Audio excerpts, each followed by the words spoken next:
Hello, everybody, and welcome back to the Four Quarter Talk podcast with myself, Jack Brazil, and my co-host, Josh Mizoke. Say what's up, bro. What's good? Let's get it going, people. In today's episode, we will be talking about the playoff bracket, our own playoff bracket, and the first few games of the playoffs. And then we'll end always with trivia. Josh, how have you found the playoffs so far? We've missed playoff basketball for so long, and it's finally back. Yeah, it's been a continuation of like the success so far of the bubble as a whole. I mean, I can't remember playoffs that was so wide open. So I mean, this is probably my best experience watching the playoffs since 2016. Yeah, that's a very good sign because we all know how that one ended. Yeah, I agree. It's felt weird in a way because with a regular NBA season, and in no way is this a regular NBA season. You do usually have that massive step up of quality from the last few regular season games where the dust is really settled and everyone's where they are and they're taking possessions off and stuff. But to the normal playoffs where the crowd intensity ramps up like tenfold, all the players are the best versions of themselves. But in this one, it's felt like playoff intensity from night one of the bubble. So, to be fair, for a majority of the teams that are in here, the playoffs started for them probably right from that first seeding game. And we'll get into this more later, but that's probably a reason why the one seeds in the respective conference are kind of struggling to start because they haven't really had much to play for until now. So we're going to take you through each playoff series so far, and we're going to start in the most obvious place. The Lakers versus Blazers in the West, the 1 versus the 8 seed. And a lot of people were predicting possibly a We Believe scenario here because the Blazers are a high-quality 8 seed. If you don't know what I'm talking about in regard to We Believe, the Warriors famously beat the Mavericks? The Mavericks. Yeah. The Dirk Nowitzki MVP season-led first seed Mavericks. I think they'd won about over 60 games as well. It was quite an upset. And the We Believe Warriors beat them, and the still so far the only 8th seed to beat the 1 seed. Am I correct? I think so. So Josh, do you think we might get a similar scenario here? Yeah. It's a mixture of factors going on here. So obviously, as we alluded to before, the Blazers is probably the best example of a team whose playoffs started right from the first seeding game because they had to fight their way from a 3-game deficit to seize that 8 seed, and then obviously playing a play-in tournament. So they're on a stretch of about 5 games of playoff style ball, elimination games. Really, they've probably had about four game sevens in a row. So they're on a roll. Their offense is high, and then obviously they're not the same team that they were in the regular season. So they're only 8th seed by number, really. But the roster that they're putting out there with Nurkic back, with Collins back, with just a completely revamped team is probably a better squad than the one that made it to the Western Conference Finals last year. Oh, for sure. I would 100% agree. And I think it's a testament to the work of Damian Lillard that the Blazers are even in this position with all the injuries they've had throughout the year. They've had like a 50% roster for pretty much the whole year. And Zach Collins and Nurkic have come in and really boosted that squad. But talking on the other hand about the Lakers, they have looked really, really shaky so far. They've looked terrible. And the thing, what I've seen from watching these games is that they're getting open looks.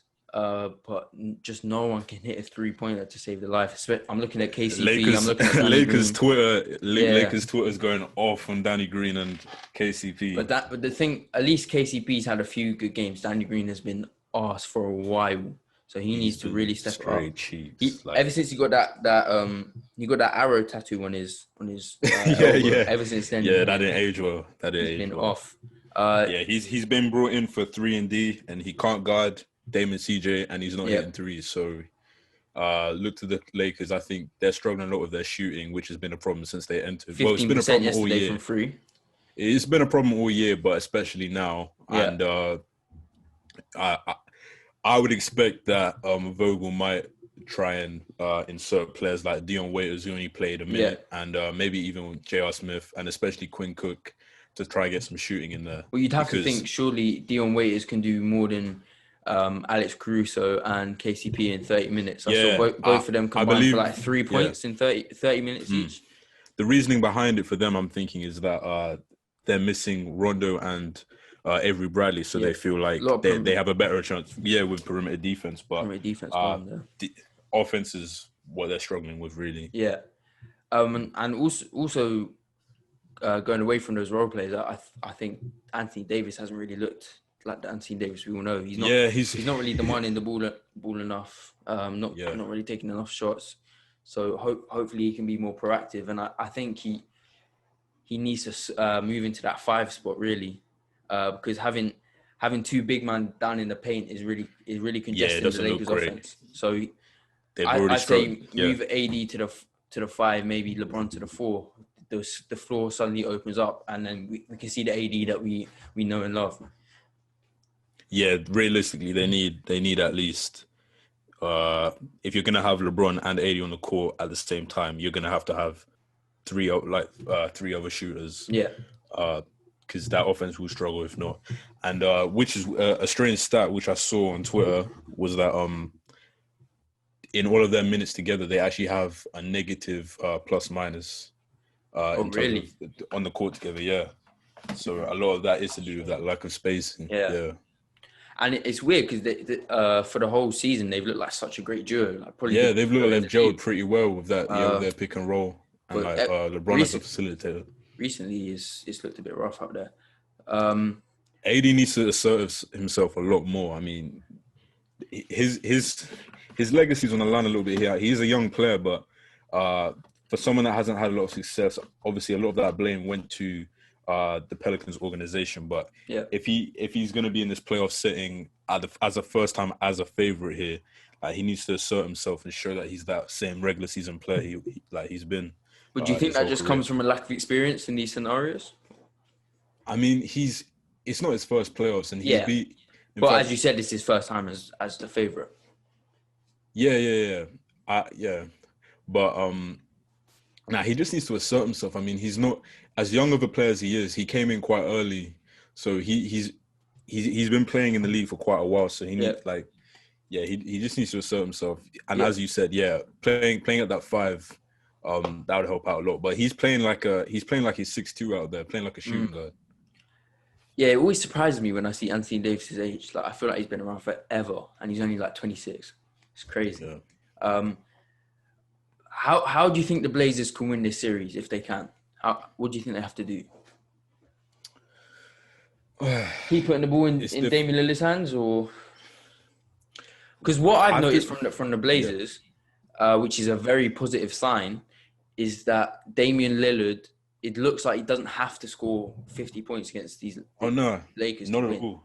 So I think it's been overblown. Dame has had like monster performances, but watching these games from start, because I've pretty much watched every one of these must-win games that he's had for the last week or two, and he has a lot of stretches where he is just able to either sit on the bench or just be on the court, and other players are stepping up. So they have a lot of rhythm going on with every player. It seems like every player can't miss a lot of contributions from their other pieces, which is what he was lacking in the season. So, they need to continue to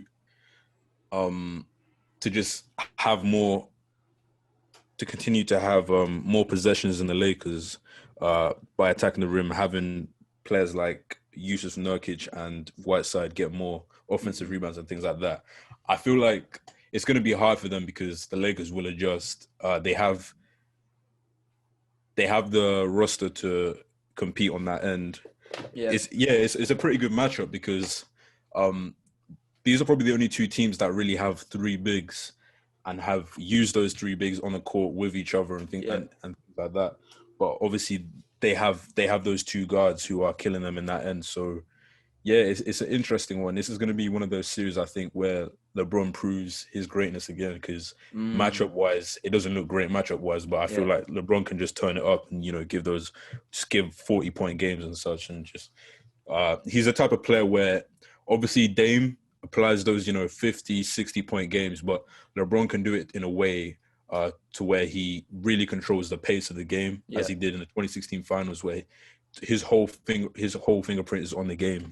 Like he can take over the pace and things like that. So he's going to need to do that. Yeah, and let's hope he can, because he can't go out like this.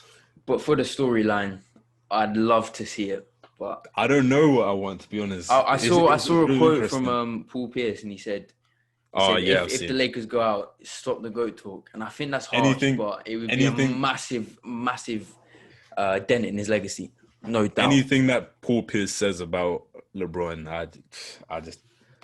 that shit just goes straight out of it. What I think will happen, right? If LeBron was to crash out in the first round, I know LeBron fans would put a massive asterisk next to whoever wins the title and say, everyone had 5 months off. Let's be honest. Whatever. But everyone had the same time off. Any contender that doesn't win is going to say that. And then also, if the Lakers, Clippers, or Bucks don't win, everyone's going to try to say that. Same thing happened with Liverpool's Premier League title. Everyone's calling it the Corona Cup and stuff like that. That is such BS, because this isn't this isn't a basketball podcast, yeah. You mean a football podcast? Yeah, this isn't a football podcast. But they played like 3 games since the lockdown. Yeah, they had it wrapped up. They had it wrapped up before. But I'm still going to say it. Man, say we're about to win like 20. I'm still going to scream it. So back to the ball, back to the basketball. Yeah, let's move swiftly on to the other conference, the Eastern Conference, and the Bucks find themselves in a similar predicament to the Lakers. 1-0 down to the Orlando Magic of all teams. The one series that everyone probably had as a sweep in their bracket. Looks like it could go further. Watching that game, I see a really worrying sign with the Bucks, and that is Giannis is always going to be on fire. You know that, but if everyone else isn't, they're in massive trouble. Yeah, I'm not worried about this series whatsoever. Like, the Magic, game one Magic, you know, they seem to punch every contender in the teeth to start off every series. But even last season, it wasn't a blowout like. Yeah. This was different. So what I was gonna say is, I'm not worried about this series, but I'm worried about the Bucks, and I've lost a lot of confidence in their ability to win, because it seems the one thing about the Magic is that they can test the Bucks, because they're not going to have the firepower to win the series, but they have the defensive ability. That the defense is why they're in this situation anyway, and they have the defensive ability to expose the Bucks and show weaknesses to other teams. And it seems like the same formula that the Raptors used last year is going to be right there for any team to take advantage of, especially the Heat, who I'm just looking at the bracket now. I hadn't realized the Heat would be their supposed matchup in the next round, and I feel like that is where the upset is going to take place, because I would love that to happen. Jimmy Butler, that's my guy. I would love that to happen. The Bucks' formula is just too simple. They're just like they're like the Mavs in the sense that they have. Whose hands the ball is going in every possession. But they have historical offenses. Mavs being first all time, but they have historical offenses because of the simplicity of it. Yeah. But the problem with a simple offense is that once you get to the playoffs, you need counters, or you're just every playoff team is going in with a game plan of taking away your first option. So you need those counters, and the Bucks don't seem to have that. The Bucks revolve around Giannis like totally. Chris Middleton doesn't seem to step up ever. Eric Bledsoe is one of the worst playoff performers I've ever seen, consistently over these last few playoffs. So yeah, I'm worried about the Bucks. I don't really see them as a legitimate title. I don't see them winning the title. Let me pose a question to you, Josh. Is Chris Middleton a good enough player to be the second best player on a championship winning team? Well, being the 10th best player on the wall. No, absolutely not. Yeah. It's not even about his ability to me, because obviously, 50, 40, 90, he's good. He's a 20-point scorer. Yeah. In concept, like, he's a good player, but of course, he'd be a good player, like, I don't know, next to like Kawhi Leonard maybe. But when you have a player like Giannis, who, even though he doesn't play directly like Shaq, but he's of that mode where Mm-hmm. he needs to kind of be fed. He's not going to create off the dribble in terms Yeah. of shooting. He's not a perimeter. He's not really a perimeter player. So you need that player that is going to be able to take over in the fourth quarter and create offense. So Middleton's not that guy. Yeah, and it'll be interesting to see if they address that issue in the off season and if they can tie down Giannis. Do It'll you be see? interesting to see where Giannis ends up. Yeah, I was gonna say, do you see him moving on?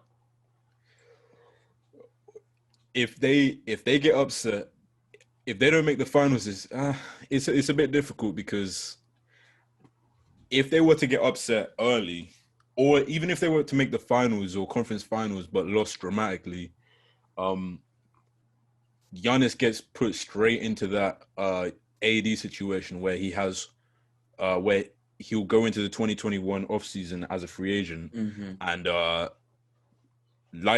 more likely than not, the Bucks are going to present him with Supermax. record-breaking like $260 million Supermax. He's getting paid. And if he turns that down, if he doesn't agree to sign that right away, then it will get dicey. Yeah, but they really want him entering free agency. Yeah, it all depends what is considered success to the Bucks and what is considered success to. I'm sure their definition of success might be different. Definitely ain't you losing in the second round. I know that much. Yeah, I'm sure Giannis is all gunning for the title, and that's his bare minimum. But the Bucks may not share that same ambition. So, well, if they don't, they better. Yeah. Because... So depending on where they crash out, could make all the difference. And if the Bucks do put off a good playoff run, and even still fall short, but show that they are 1 or 2 steps away, I think he will sign. But right now, those signs are not looking good. To me, but it is only one game. Maybe we're being reactionary. Maybe. Yeah, but to me, I think anywhere before the conference finals, that's a failure. I say I would maybe take it a step further and say anything. I would say the finals, but I think once you get to conference finals, then it's about the manner in which they lose. I think, but yeah, to Giannis, I feel this way just because he does have an extra season left after. Yeah. Okay. But yeah, that would put a lot of pressure on them to win next year, though. So yeah, they need to fix up. Okay, and say Giannis does stay, what step do you think they can take to address that issue of bringing in a second option? If they lose in the same manner this year as they did last year, regardless of where it is, regardless of if it's Game 7 of the NBA Finals, if they lose to the same formula, they're gonna have to make changes. Yeah. The Warriors were in this situation, 2016, obviously, when they lost the Cavs. It gets to a point where it doesn't matter if you're on pace to win 70 games or whatever. Like, you just don't care. You're just about what formula is actually going to work in the playoffs. Obviously, it's great for them to, rack up back-to-back, 60 win seat. They're on pace to win 70 this year, but they're going to have to change that. They're going to have to change. I don't think it's a coaching change because obviously he's a great coach, at least in the regular season. It don't mean a thing without a ring, the famous saying goes. Yeah, if he's got, this will be his second team that he's taken to 60 wins, but they don't really produce in the playoffs. They need to address. Was he Hort's coach before? Yeah. That Hort's team, yeah. But yeah, they definitely need to at least address some roster things. They're gonna have to get aggressive this offseason to appease Giannis. They might have to make a big trade. They're gonna have to make a risk. They're gonna have to show Giannis that we are committed to making sure that we will win. Yeah. Not getting complacent.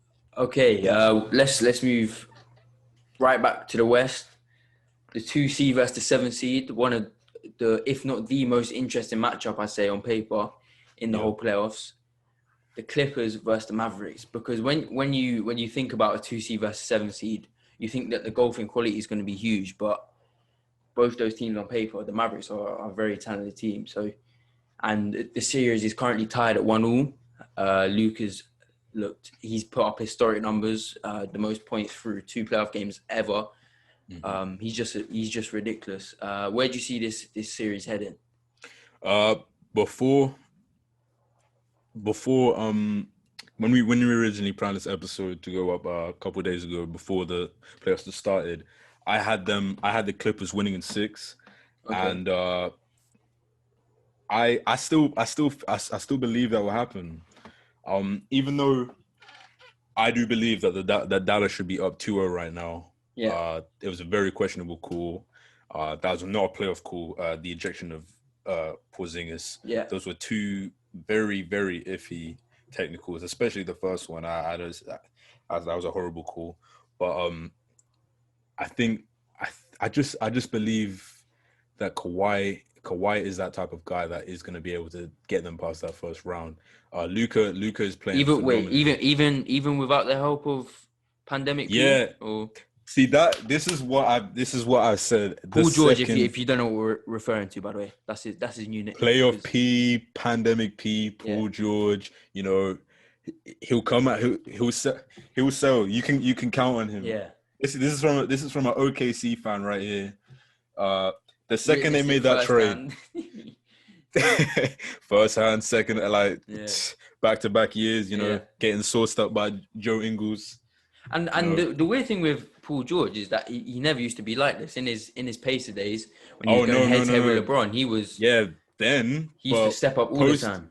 Post injury, Paul George. Even when he was with the Pacers, there was that one year where they played the Cavs, and he passed. I think he passed up on a game winner and passed the ball to CJ Miles. And then he complained that he didn't get the shot. Yeah, I remember that. Yeah, that was iffy. And that was pretty much the end of his time with the Pacers. After that, there was no turning back. Yeah, but I don't trust him. Go on. Go ahead.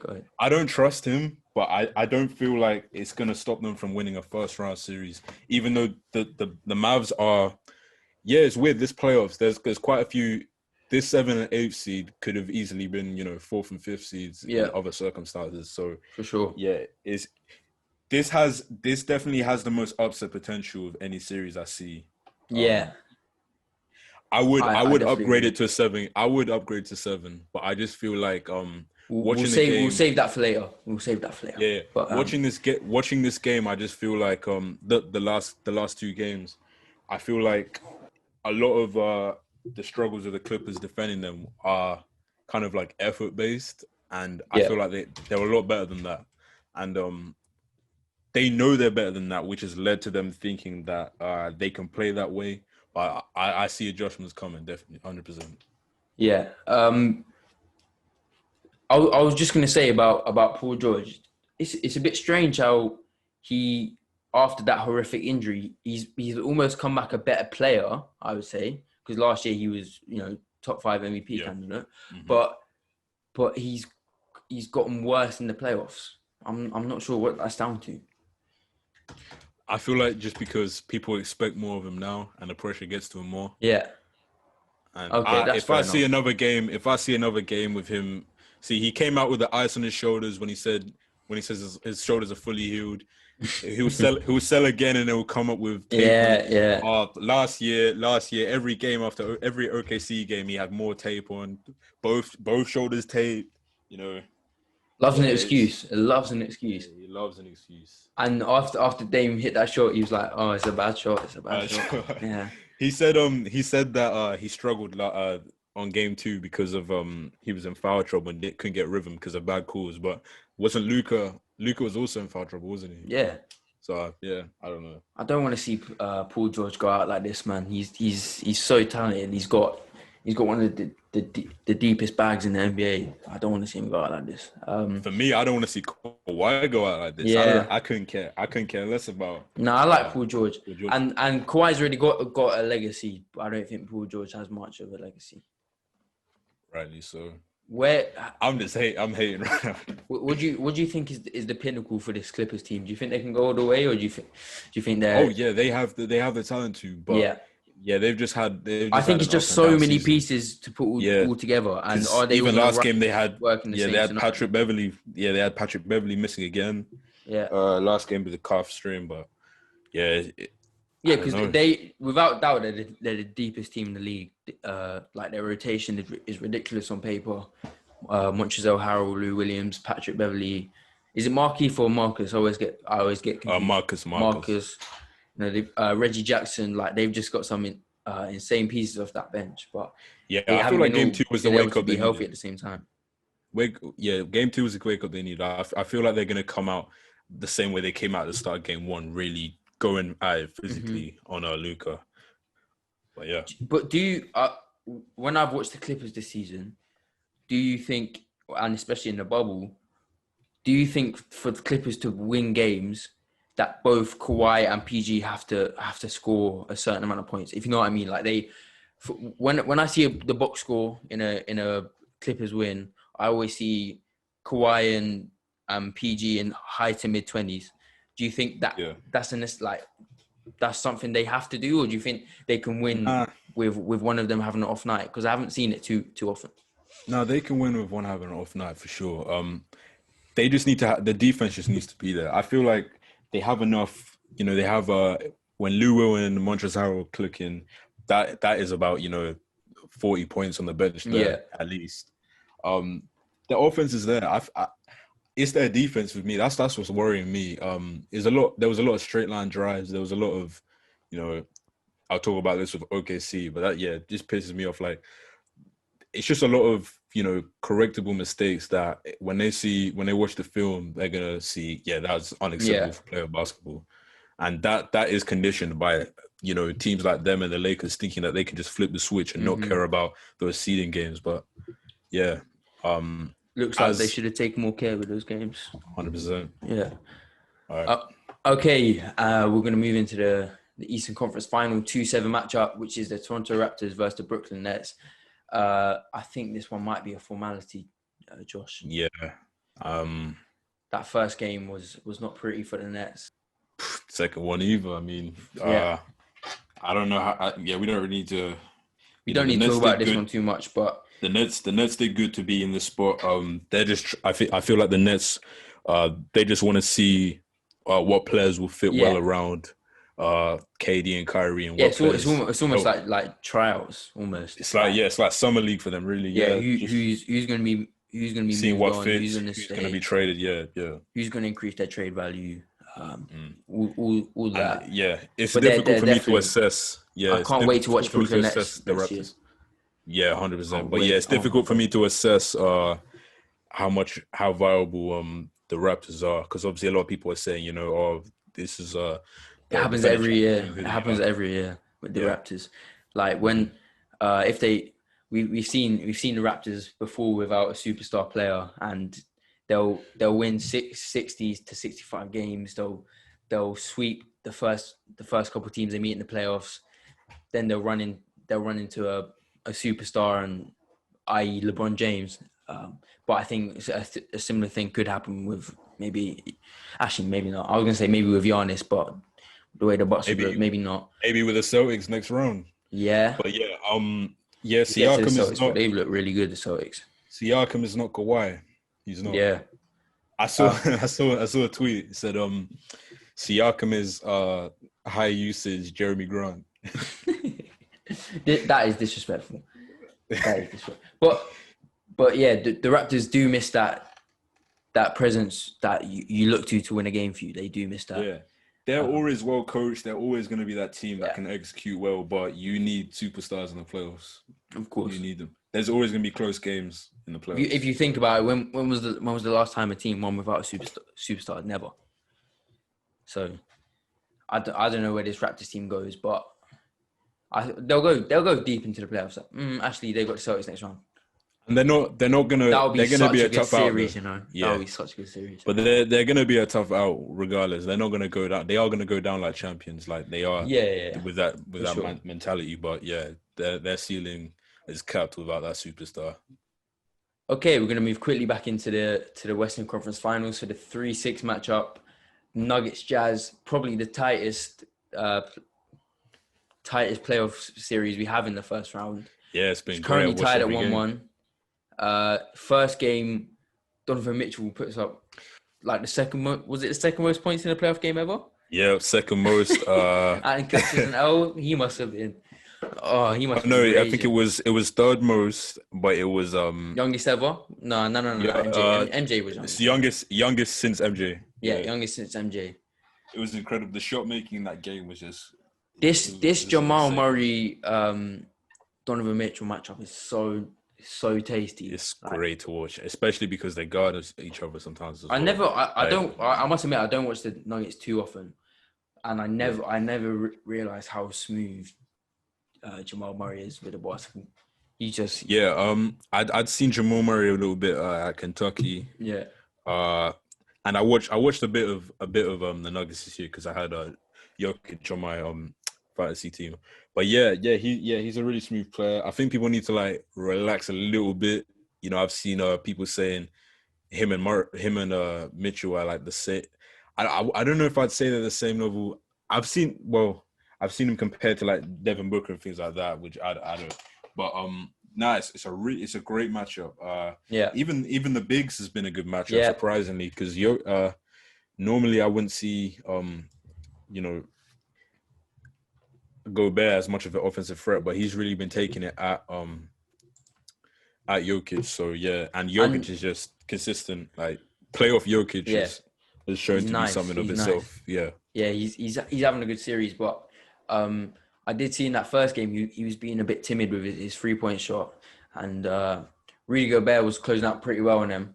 A lot of pump fakes and then bad drives to the basket, but he still manages to fill it up.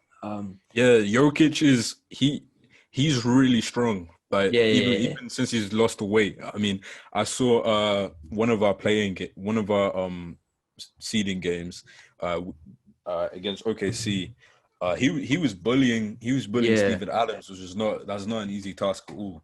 And he seems to know how to throw his weight around as a post scorer, and obviously he's a threat outside. So he lets the game come to him. He's a great facilitator. So he is that constant that's going to be there. Obviously, having those players like Jamal Murray and Michael Porter Jr., who I think has accelerated Yeah, for their sure. timetable.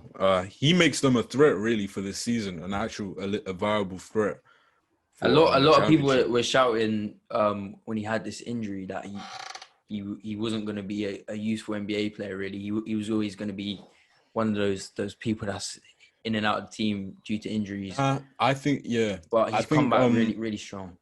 I think several teams knew of his talent, Yeah, of course. but but the Nuggets were in a unique situation where I think they had this. I think they acquired him through a trade. They acquired the draft pick at least through a trade, and they I think they'd had the second seed or something like that year, so they were able to take a risk because they didn't need the pick, so they were able to take a chance on him. Yeah, this Nuggets roster is really well built. You've got Paul Millsap, who you might not see his contributions, but he's one of those glue guys who's gonna give you some nice defense, and he's gonna contribute on the offensive end as well. Yeah. Jeremy Grant, he'll give you 100% every night. That was a great pickup. Torrey Craig, nice perimeter defender. He can shoot the ball. Monte Morris, similar situation. So they've got a really well-rounded roster. And with the Jazz, it's a similar situation, although maybe not as well-rounded. But they got Jordan Clarkson, one of the best six men in the league this year. He's been incredible. Like, he just plug and play. He's of that Lou Will mode. For sure. Yeah, comes in. He's definitely the type that fits a bench role more than a starting role. He'll be in the league for a long time. For with sure. that Lou Will role. And yeah, because it didn't work out for him as a starter in Cleveland. And I think he's had to swallow his pride a little bit, come off the bench, and it's really working out for him. So let's hope he can continue to do that, and this series goes far because every night it's a really good. We need 7 games on this one. We need it. Did both games go to OT? I know the first game did. I think the Jazz yesterday was won pretty. Actually. They won pretty comfortably yesterday. Yeah. Okay, moving back to the East, we got the 3-6 matchup. Celtics Sixers. On paper, this matchup looked really tasty, really good going in, but obviously that injury to Ben Simmons has made it one-sided, unfortunately, and it looks like Celtics will get out of the first round pretty comfortably. The Sixers are really missing Jimmy Butler right now Yeah, a lot. yeah. They Uh, don't. do They you, don't really have a yeah. player performer at all. Really. Embiid is trying. He's trying to be aggressive. He's trying to do I as saw much in as the he first can. game though. He in the first game he wasn't really too aggressive. Yeah, He was kind of shying away from it a little bit. yeah, Um, he adjusted, but it's Last just night he was better, but he didn't came out have with a any bang, help. 15 in the first quarter. But yeah, there's just No help. Tobias Harris and Oh, he's been arse. He's been and arse. Al Horford are combined, I think, nearly almost 300 million on their payroll, and they Yeah, have just been absolute terrible, like those do not disappointments. look like smart pickups. I never understood the Horford deal. He's a good he's a good acquisition on Not for paper, that but much. not for that much at Yeah, that age. And he's just not playable with Embiid on the court. So to pay that much to a backup who's not performing, yeah, and Tobias Harris has not done anything in the Sixers jersey really. Um, I when see. I don't see Brett Brown holding on to his job for too long. yeah, yeah, yeah. I feel like uh, I was watching recently the Jimmy Butler interview on the JJ Redick podcast. JJ Redick It was podcast, like yeah, I saw five that as months well. ago, and they were talking Yeah, about yeah. how in film sessions like there's no talking. They literally just sit down and watch the film. Yeah, they don't have they don't have a leader really in that And locker room. Jimmy Butler alluded to the fact that his relationship with Brett Brown is not very good to say the And that least. organization as a whole, yeah, Yeah. that's not great. It's obviously very unfortunate one to Ben Simmons, and I don't think the Sixers can be judged too harshly. Obviously, fingers can be pointed at certain players like Tobias Harris and I forgot his name. That's how bad he's playing. Al Horford, that are high quality NBA players that should be doing much better, but I don't think too much scrutiny can be put on the team as a whole because Ben Simmons is such a big part of that team. He creates such a matchup problem for most teams usually. So Yeah, and on the both problem. and on the defensive side, he's like one of the league's best defenders. So that's a massive issue. Yeah, the problem with injuries is that obviously they're uncontrollable, but I feel like at a certain point when it becomes a pattern, it is something that you have to take in as a factor of a Yeah. team of certain players.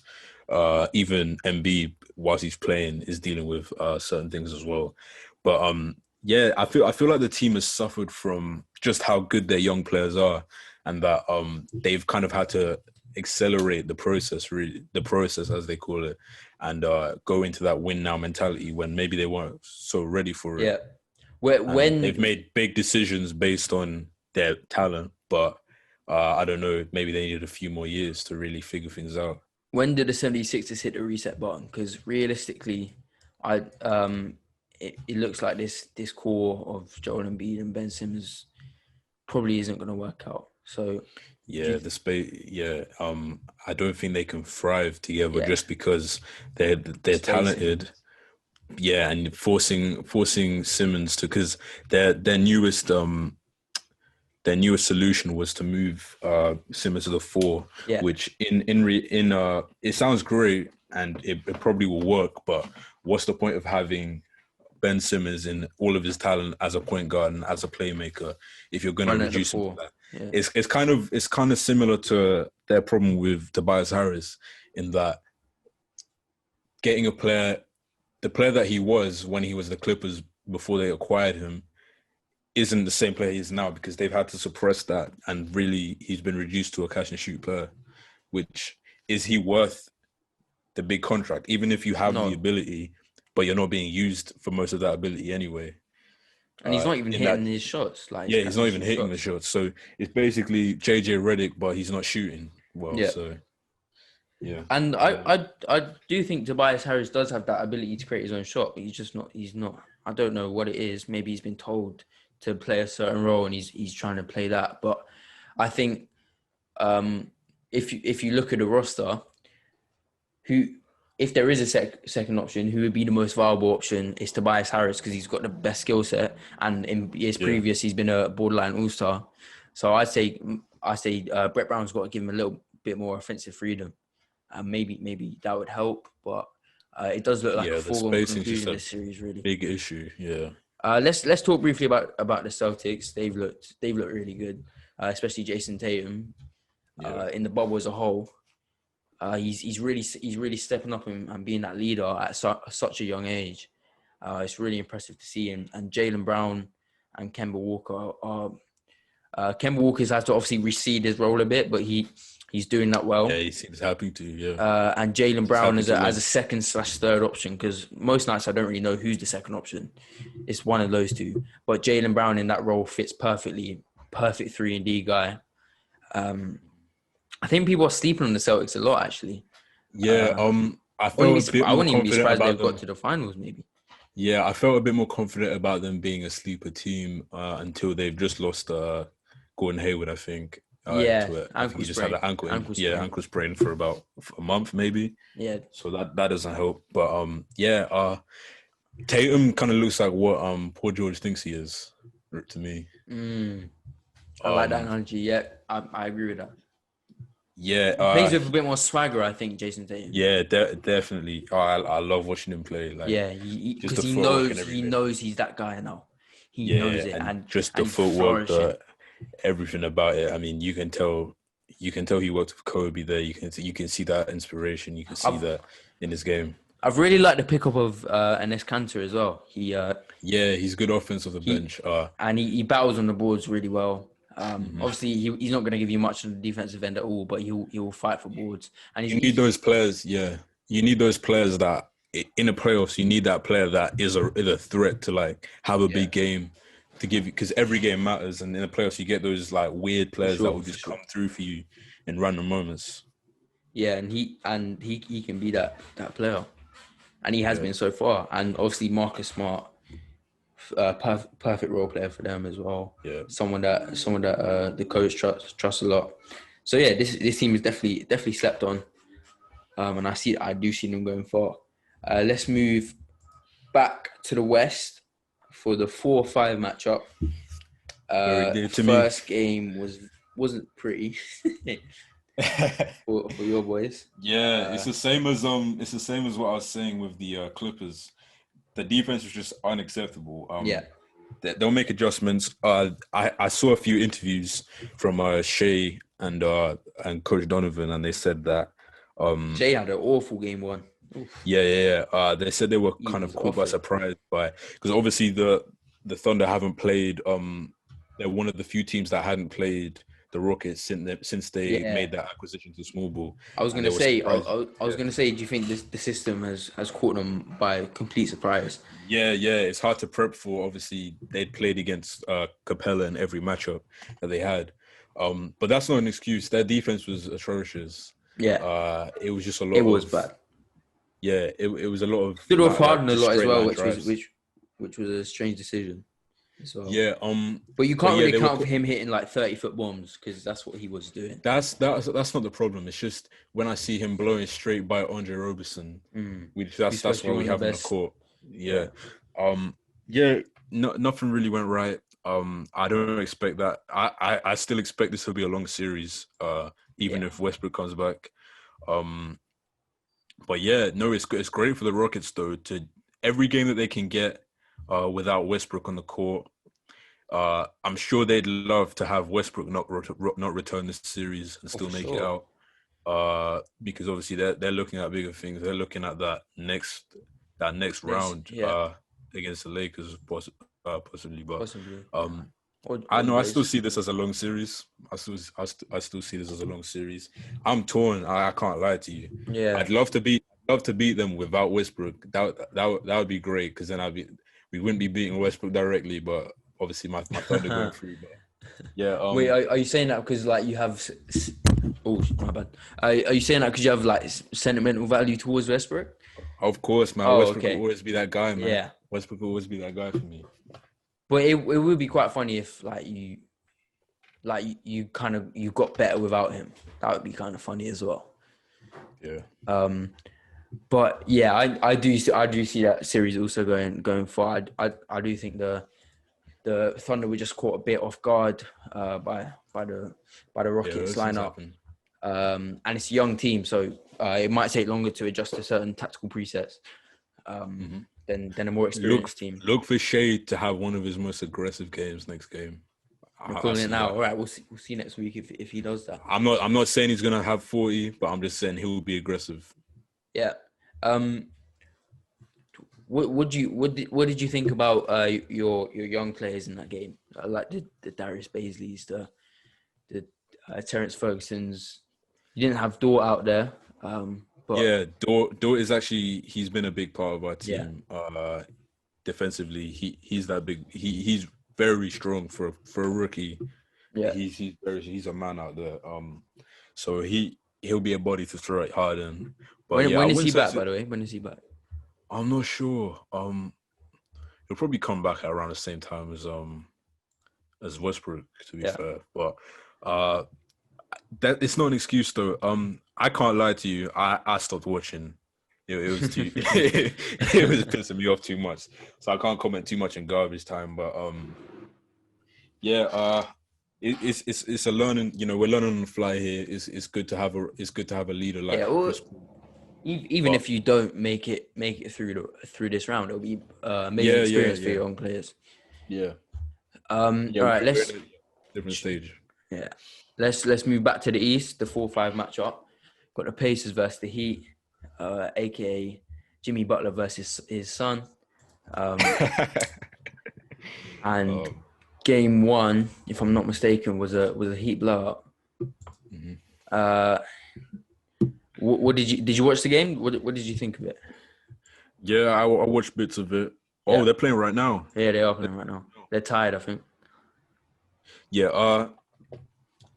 So Jimmy Butler hitting some big threes, which we haven't seen this season. Really, he hasn't shot the ball from three at all. That's really the thing. I don't think this is gonna be. I don't think they're just gonna absolutely sweep them and just. Nah.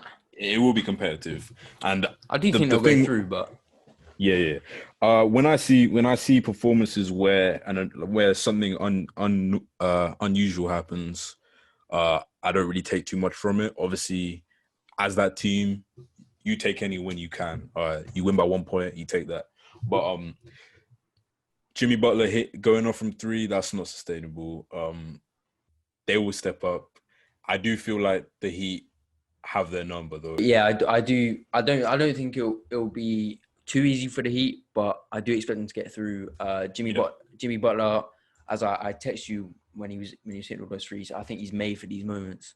I think he thrives as a leader of a team. You've seen it with his situation in Minnesota and Philadelphia, where he hasn't been that main guy, and he kind of doesn't know what to do. Really, he's not sure when he should have the ball in what scenarios. But now, I like that number one option. He's thriving. He's able to impose his will on a team without having to be. He does. In fact, even Warren. That's the thing about how they've hyped this up to be a Warren versus Jimmy Butler thing. Obviously, there was a bit of animosity there, but they're not really the players that are gonna take it ISO and go on each other one-on-one all game. And Butler is the type of leader where he doesn't need to have the ball all the time either. He just is. He can just affect the game in different ways, defensively, playmaking, whatever you need from him, and that's what the 76ers are missing.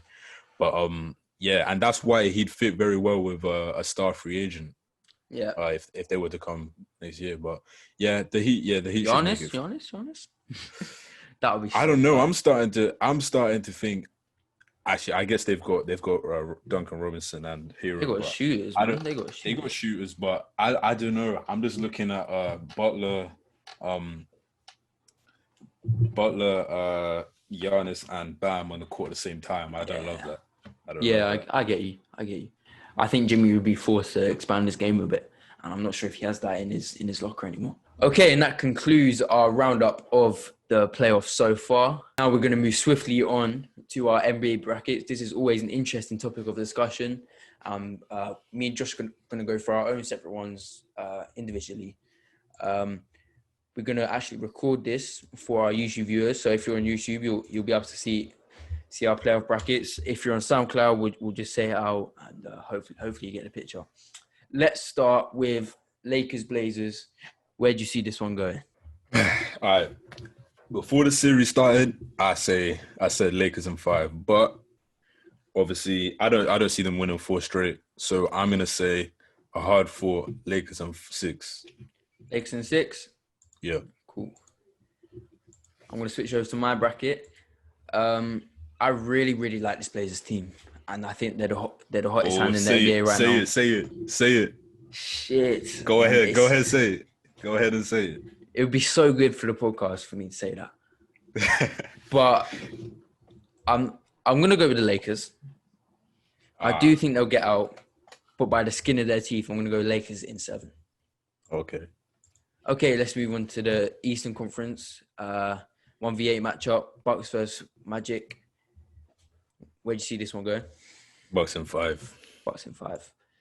Yeah, not they're too much. They're not gonna shoot that badly again. Not too much light needs to be shed on this one. I also agree, Bucks in 5.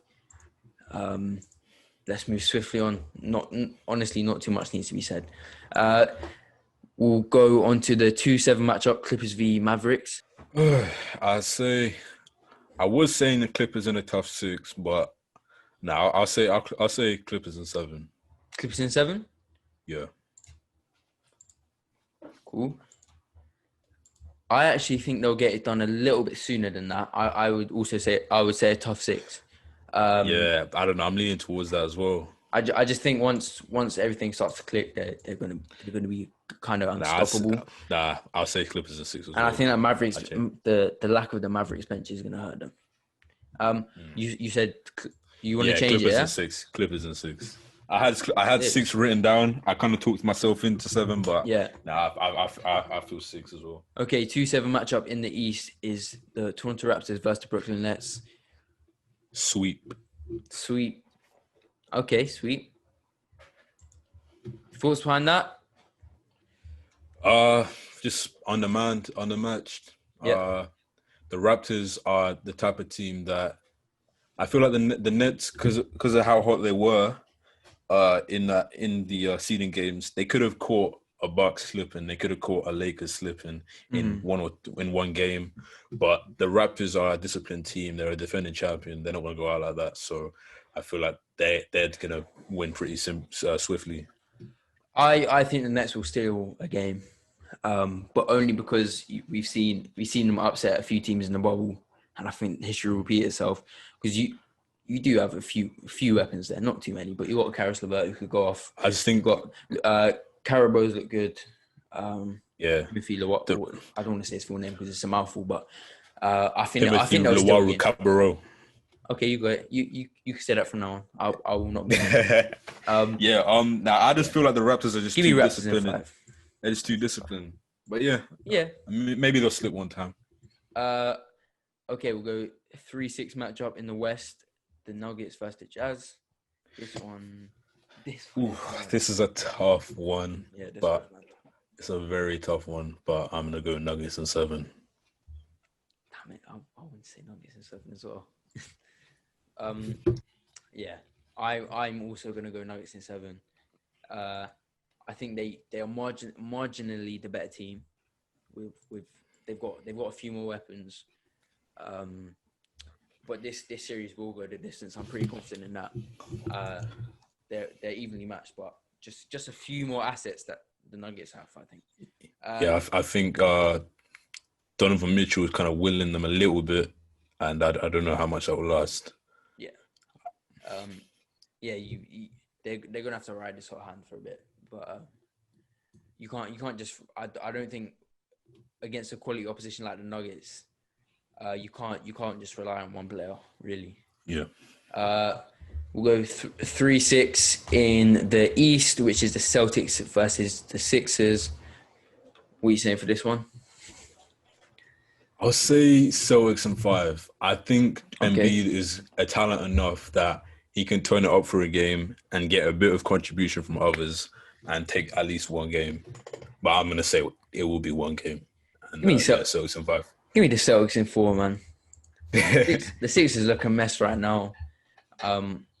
Embiid is a quality NBA player, but like a very, very, very good NBA player. But I don't see him being able to carry that much. I think being able to to carry a team from the center position is kind of dead. With the move to perimeter centric game. So I hear you. Yeah, I hear you, but I think and the just Celtics because are on fire. Like they're on fire. yeah, I think just simply because his surrounding parts can probably turn it up for like one game, and I think Embiid, even though he's a center and that's a diminishing position, he hits them where they hurt. Their center position is their weakest point, so I think he can be that matchup problem for at least one game. Okay, 4-5 matchup in the West. Rockets versus your Oklahoma City Thunder. I'm very interested to see where you're going to go with this one. I'm going Rockets in 7. Okay. I thought you might try chucking a little bias, but I'm not. Hey, nothing on this podcast out of my mouth will ever be biased. Trust me. I can't be biased right now because we're not even we're not in the bubble. We're nowhere near the bubble. You're part of that Elite 8. Oh, yeah. I am going to go with the Rockets in 6. I think Chris Paul has shown that he can still carry an NBA team, but I think it will just be. I don't think he has to carry. Well, not maybe carry wasn't the right word, but significant impact. His talent results in wins wherever he goes, pretty much. But I think you're too inexperienced. I think the Rockets have been here before. 6 games for me. Yeah, I think you're kind of overlooking. I mean, I know we have young players, but if you look at the players that play, significant minutes on our team and are in our playoff rotation, really, it's only really Shea that is that young player, and he, for his youth, he's experienced having played in that Warriors series. But I mean, we rely on Shea, Chris Paul, who's a vet, Gallo's a vet, Steven Adams, Schroeder, Robertson. So I think, we're not gonna go out easy. Obviously, 6 games isn't easy either. Yeah. But I think they're gonna take. Yeah, you won't go out easy. No way. Yeah, I think Westbrook component matters as well. Mm-hmm. And yeah, no, I trust. Is he expected back this series? Maybe. It's a maybe, isn't it? I think if it gets to a 7 or 6, I'm pretty sure he'll suit up. Okay. Let's move back to the East, the 4-5 matchup. Pacers Heat. What did I have here? Let me see. I had Heat in 5, and I'm gonna stick with that. Heat in 5. I'm gonna go with the Heat in 6. I know you said 5. I was also gonna say 5, but I'll just switch it up. I think that it could either go 5 or 6, but I do see the Heat getting out of this round in 6 games. Playoff Jimmy is back in the building, and I'm happy to see it. All right, we'll move into the second round of the West. First matchup we have is the Lakers versus the Rockets. How do you see this one going, Josh? All right, here's where I'm gonna give that first hot take right here. I did not expect it from this one, but okay. Yeah. All right. So or am I? Because the way I see the Lakers playing right now. Chest, all right. I was gonna say maybe the Lakers will have sorted out some problems if they get out, but nah. I'm saying.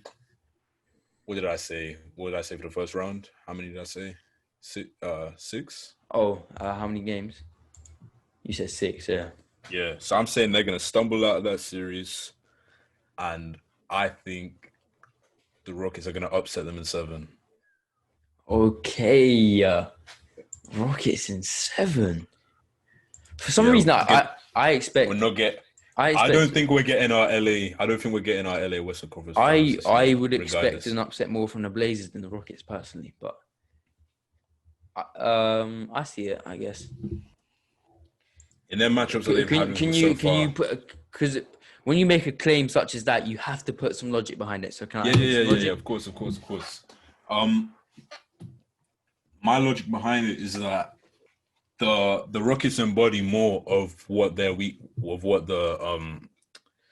Lakers' weaknesses are, in that they have their perimeter offense is probably unmatched in how unorthodox they are. Yeah. And assuming obviously there is a big asterisk there, is that assuming Russell Westbrook is fully healthy and ready to go, I think he can attack their and exploit their weaknesses more than any other person. Because even though obviously Damian Lillard and CJ are, they're prolific offensive players, and probably they have more diverse offensive talent than Westbrook, but Westbrook really attacks their weakness in fact that he's going to keep coming at them in a more aggressive manner, and their whole team is tailored to that. And I don't think AD, even though on paper what everyone's going to say is, who's going to guard AD and that, but I don't think he's the type of player that's really going to exploit it in a way that would help benefit the team. So yeah, I agree. In the matchups that he's been playing, as you said earlier, like a shooting guard. Yeah, and the Lakers are not going to be able to get away with playing three bigs against the Rockets either. So it's going to throw them off their game a bit. That's a fair point, but I'm just gonna play it safe. I'll go Lakers in 6. Okay. I just think by then the Lakers will have survived that scare in the first round, and I think either Frank Vogel or more likely LeBron James would have got into them, and hopefully their heads would be switched on and they'll be back. So I'll go Lakers in 6. Who's guarding Harden and Westbrook? No one, but who's guarding LeBron and AD? I feel like just the perimeter defense in itself. Yeah, but if AD does make that switch, then it's game. He's never done it before, though. But it's not too late to switch. Never too late. Okay. And I'm pretty sure he's capable of that. Yeah. Okay. I mean, I'm the one of the hot take here, so. Yeah. Exactly. I was just trying to keep peace and order a little bit there. All right. There could be another hot take here as well. Bucks Heat. Okay. You were saying you were saying stuff earlier. Am I about to say back to back? both first seeds?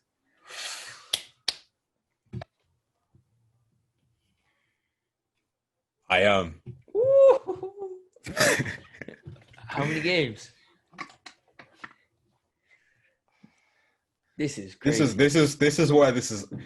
This is why people are gonna say the bubble has an asterisk on it, isn't it? Though.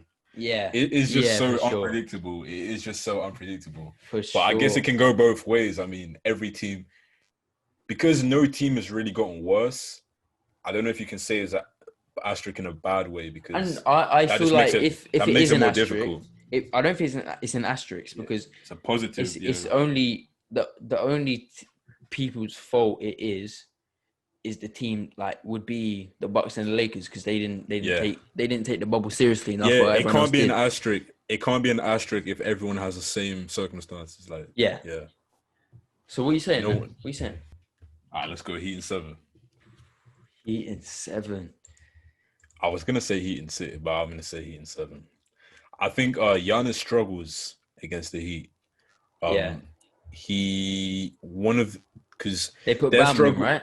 Yeah, their struggles started before the Bucks' struggles started before the bubble. In the final 5 games, I think they lost quite a few. To be fair, they did have Giannis out of injury, but in one of the last few games that Giannis did play, the Heat had held Giannis to 13 on abysmal shooting.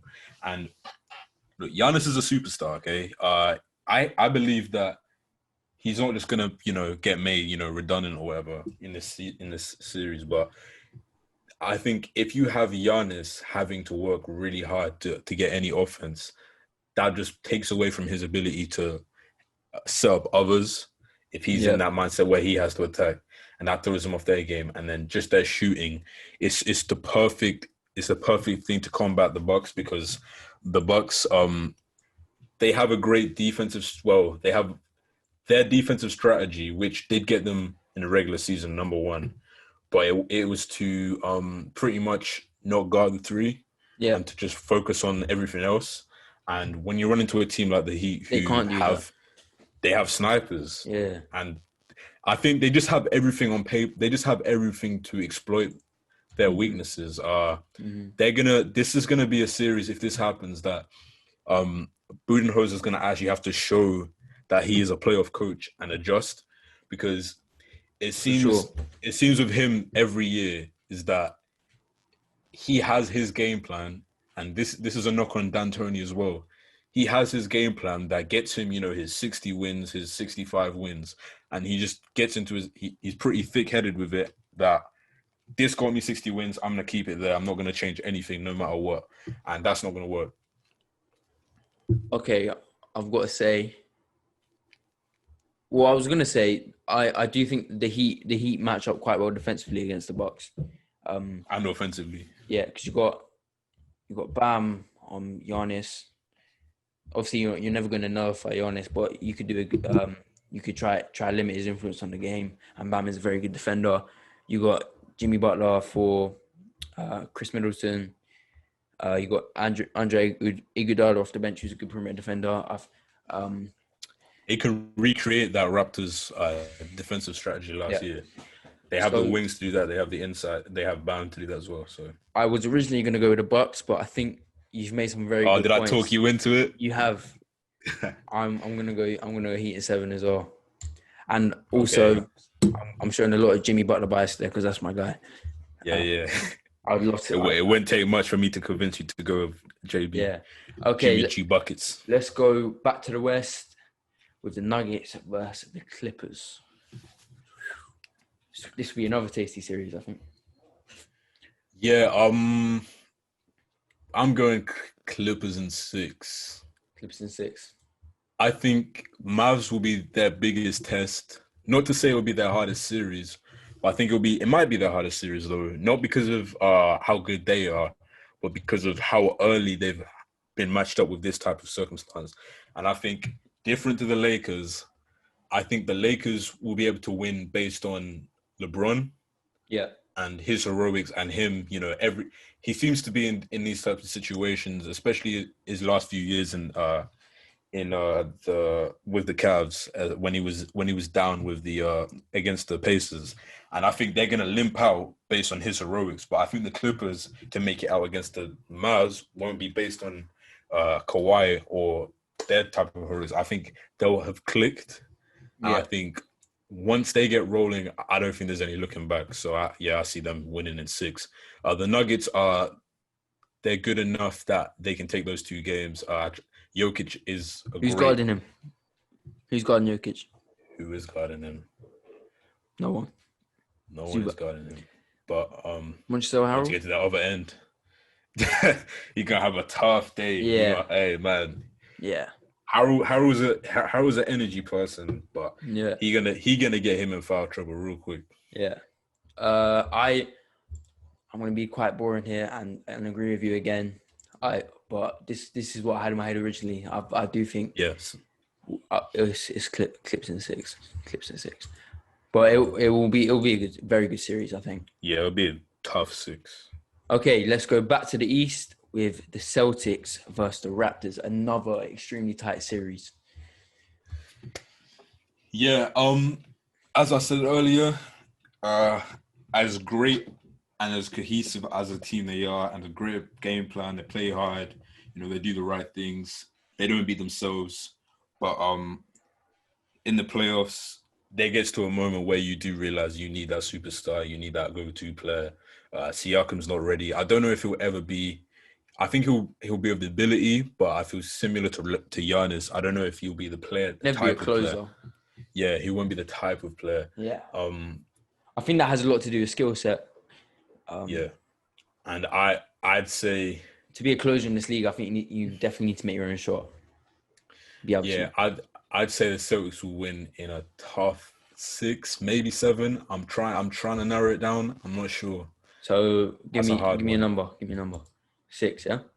Yeah, I'll go 6. Okay. I also agree. I think the Celtics will beat the Raptors. I think Jason Tatum is gonna really stamp his name onto the world and make everyone notice him as the superstar that he can be. And he's that guy that the Raptors don't have. That you said, the person who's the ball is going to go in their hands with the shot clock winding down. So I think he's going to be pivotal in this series.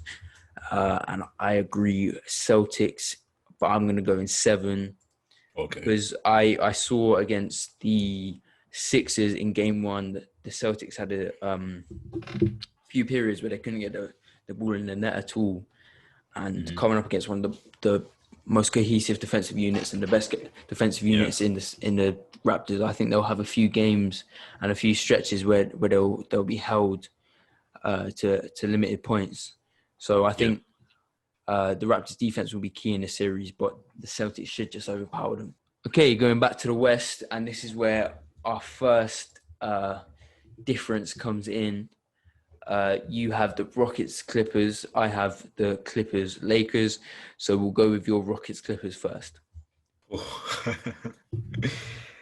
Damn. I can't. This is Westbrook bias, surely.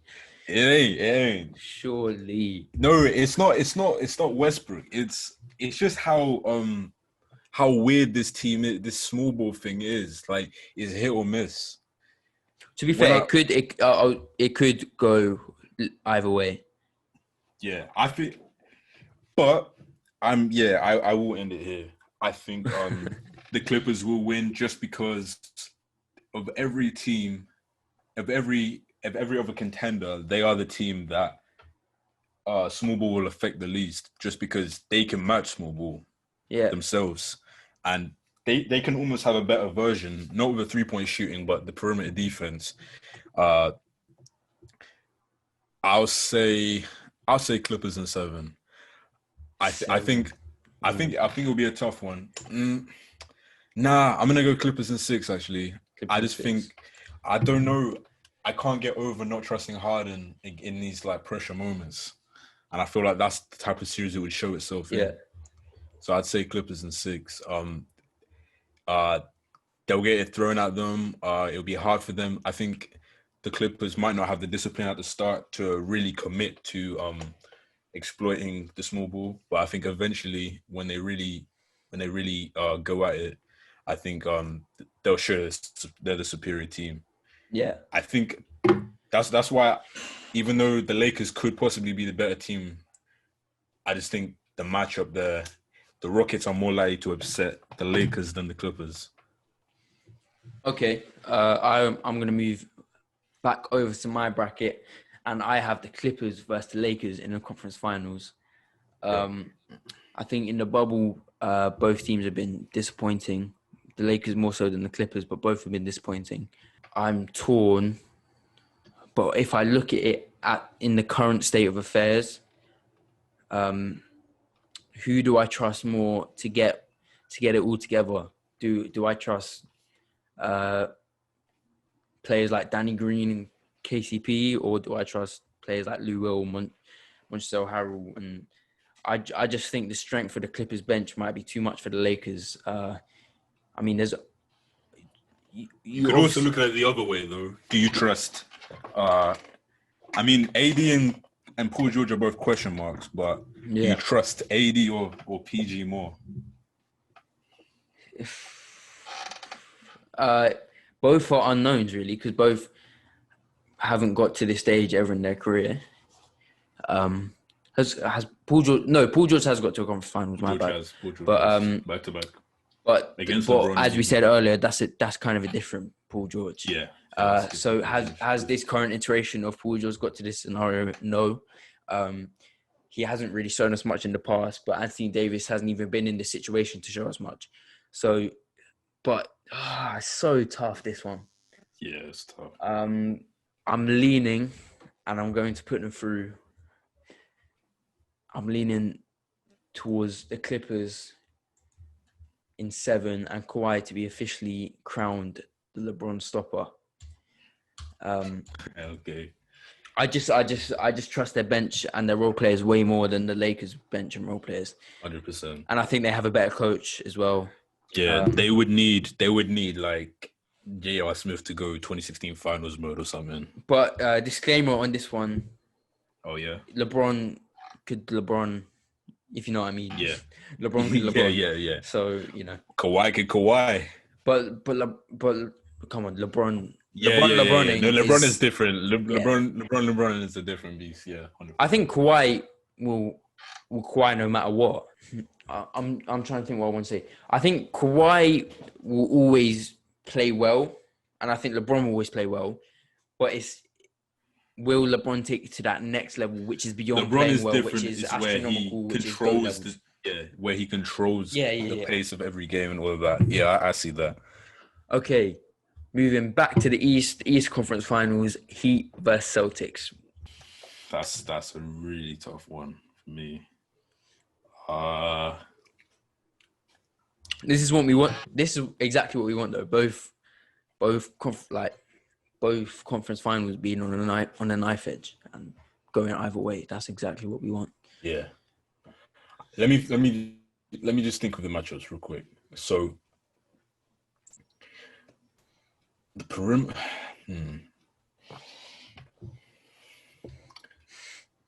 I think just because of our indecisiveness here, we're gonna have to say like 7 games. But I'm trying to think of the team because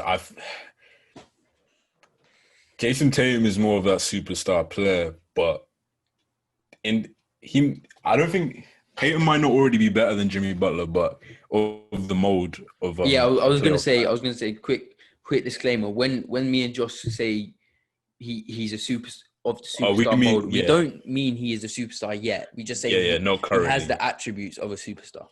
Yeah. And his confidence is growing. This is a type of year. This looks to be his breakout. Yeah. This playoffs right here. He's well on the way to be a superstar. Yeah. In the way that I said the Heat could slow down. Well, I've said they could stop Giannis. I think because of the nature of Tatum's game and the fact that he's great on the perimeter, he's a shooter. The only thing I could see limiting them is they do have the Heat do have very good wing defense, and they could force Tatum into really difficult shots. Obviously, he's capable of making them, but forcing Jaylen Brown and I think Tatum might be back by then, but him to really produce most of the offense. For that reason, I would say Heat in 7. Ooh. Because I think they're a little bit of a better matchup. They have Bam to exploit the lack of size as well. True. But this is really like a pick 'em. Like, yeah. I'm not confident in this. Obviously, we're miles ahead right now of where we are right now. That we could be completely wrong even on the matchups. But that's just off 20 seconds of me trying to think it through. If we do get this matchup, I could have a complete change of heart based on what we've seen throughout to that point. But yeah, that's what I'm going off right now. I think one of your main points you said about the Heat's wing defense is, I think the Celtics have the exact same level of wing defense with Marcus Smart and Jaylen Brown. If one of those two can limit Jimmy Butler's shots, I don't know, their offense. I'm not sure where their offense is coming from in this series. I just think I think Jimmy Butler doesn't need to. He doesn't have to have the ball, but Butler didn't, because Butler hasn't really led through his scoring primarily. Like, yeah, true. And I think I'm just thinking about what happens. I'm thinking about what it means for the Celtics if you take away Tatum scoring or limit Tatum scoring, or what it means for the Heat if you limit Butler's scoring, because Butler is more of a playmaker anyway, whereas Tatum, I'm not so sure about that. But I do. To be fair, I haven't thought about Kemba Walker. I was going to say I trust Jaylen Brown and Kemba Walker to create offense if there is an absence of Jason Tatum's offense. Yeah, that's true. If if they can limit Jimmy Butler's effectiveness, I think the Heat are screwed. And I see that more likely as the Heat completely shutting down the Celtics' weapons. I've kind of you and myself kind of taught me into probably switching to the Celtics, just because I just thought of the fact that the Heat do rely on a lot of they rely on like 2 rookies for quite a bit of their offense as well. Josh, unfortunately, to create some drama here. I've already locked it in, mate. I can't change it. I'm sorry. My hands are tied. I can't change it. I mean, My it's hands are pretty tied. far out anyway. You said what you said. You said what you said. I said what I said. It's not going to affect. I just want to win the bracket. Little spoiler. Wow. I'm gonna go Celtics in 6. Okay, we're gonna move swiftly into the big one, the NBA Finals. You have the Clippers versus the Heat. I have the Clippers versus the Celtics. Go ahead, bro. Yeah. Even though I was leaning towards, changing to the Celtics, I think either way, if the Clippers make it to this point, I see them winning. For the Heat, now regardless of the matchup, I'd say Clippers in 6. Clippers in 6. I might say 5. No, I'll say 6. I'll say 6. I don't know why I put it up as a sweep on the thing, but I can't change my own games. But it just says Clippers in 6. I'm gonna agree with you. Clippers in 6. Clippers in 6. Regardless of Heat or Celtics, I think Clippers in 6. Clippers in 6. Okay, so these are our respective playoff brackets. I'll just show them one more time. Josh has the Clippers winning it all in 6 games in the NBA Finals against the Miami Heat. I have the Clippers winning it all in 6 games against the Celtics.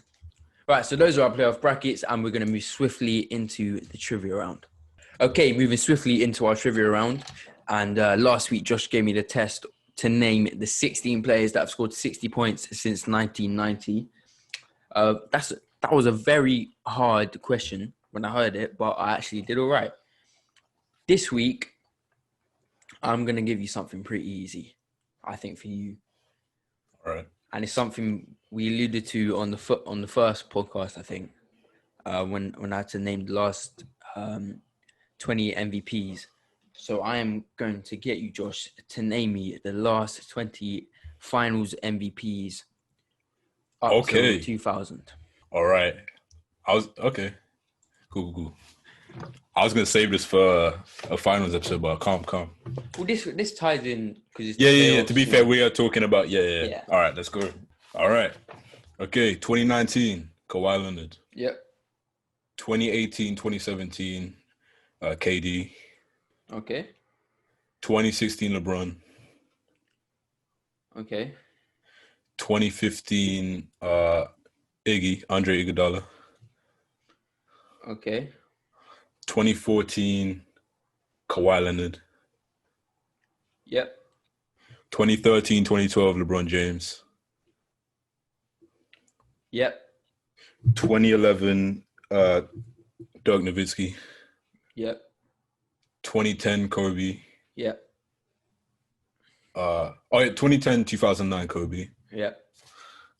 2008, Paul Pierce. Yep. Oh, shit. Who won it? This was a tough one, I won't lie to you.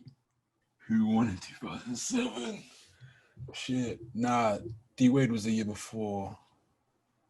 Oh, damn. Oh, man. That's such a weird year. Can I have a hint for this?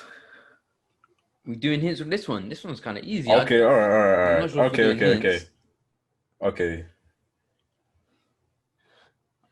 I might give you. No. Okay, you don't want it. Cool. I was gonna say I might give you a hint at half points, but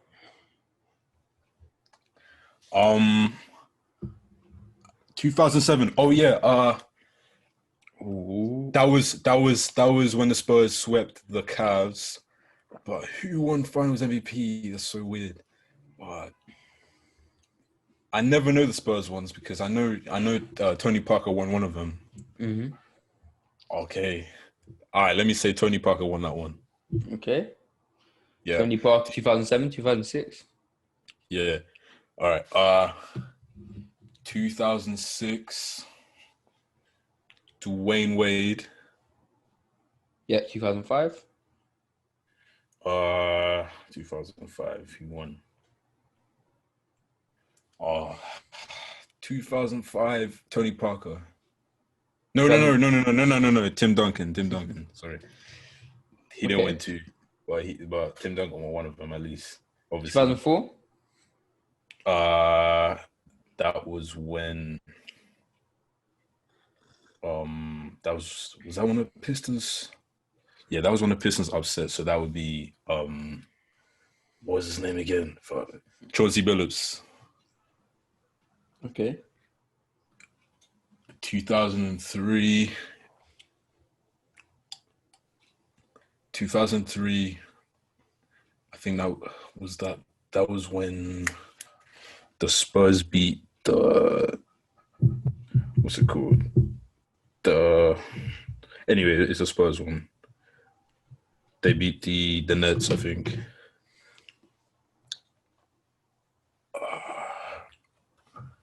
I'll go Tim Duncan again.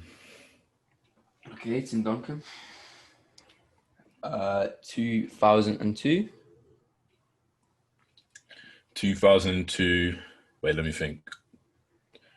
So Spurs won 99, 2001, 2003.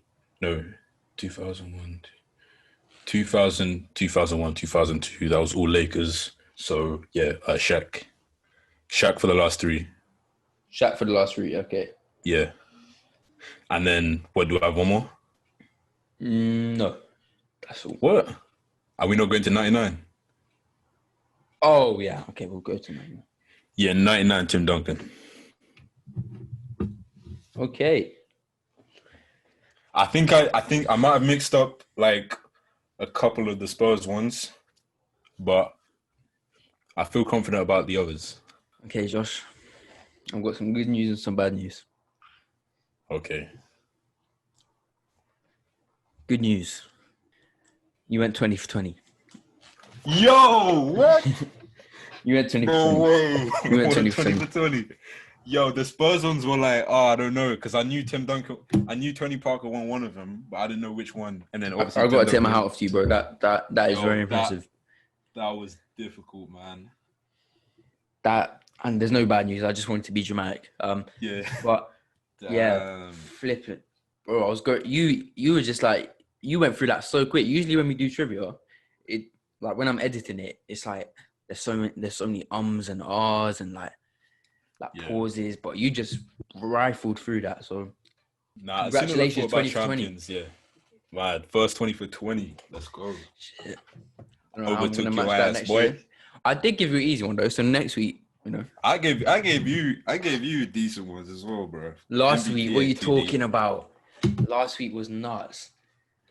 Wait, how? It was only 16, and there was probably like two. There was probably like two. I was hearing names like Tom Chambers. Like that was one I had to because. No, but if you think about the names on this list, Shaq, Tim Duncan, Dwayne Wade, Tony Parker, Paul Pierce, Kobe, Dirk, LeBron, but I know, but like there were like 4 Spurs ones, and there were different ones each time.